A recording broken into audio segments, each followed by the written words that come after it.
बिस्मिल्लाहिर्रहमानिर्रहीम।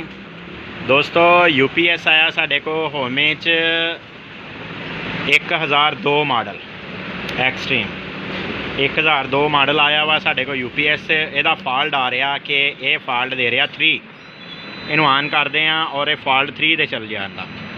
ਇਹ देखो दोस्तों फॉल्ट 3 जिस टाइम ही ਅਸੀਂ ਇਹਨੂੰ ਆਨ ਕਰਦੇ हैं ना जी बैटरी के उपर और ये फॉल्ट 3 ਤੇ ਚੱਲ ਜਾਂਦਾ, बैकअप नहीं दे रहा। ठीक हो गया दोस्तों, मैं इन्हू खोलिया वा, ये साढ़े कोल पहले भी बन के जा चुके आ। 1/6/2017 ਦੇ ਵਿੱਚ पहले असी रिपेयर किया सी जी।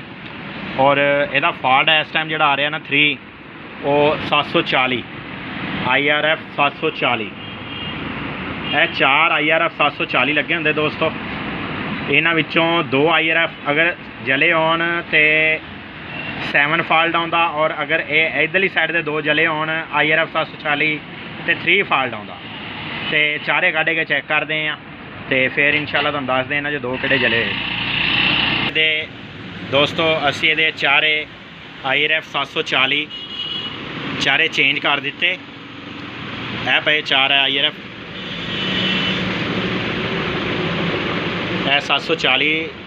ये दोस्तों चेंजिंग मैं तां नहीं करता है, तुहानूं विखाया कि ये ना वीडियो लंबी हो जाती है। फिर कुछ दोस्त कहते हैं जी वीडियो बहुत लंबी कर दी तुसी, तो इस करके दोस्तों IRF चारे ही चेंज किए आ। और इंशाल्लाह साडा फॉल्ट जिहड़ा ना जी 3 फॉल्ट आ रहा सी वो दूर हो गया।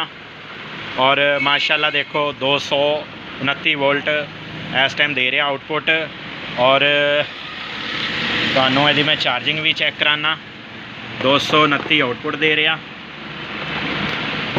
और इस दोस्तों मैं यदि मेन लगा दी है, 10 तो 15 सेकंड बाद मेन तो चेंज हो जाता वा। यह मेन तो चेंज हो चुके, यह चार्जिंग कर रहा जी।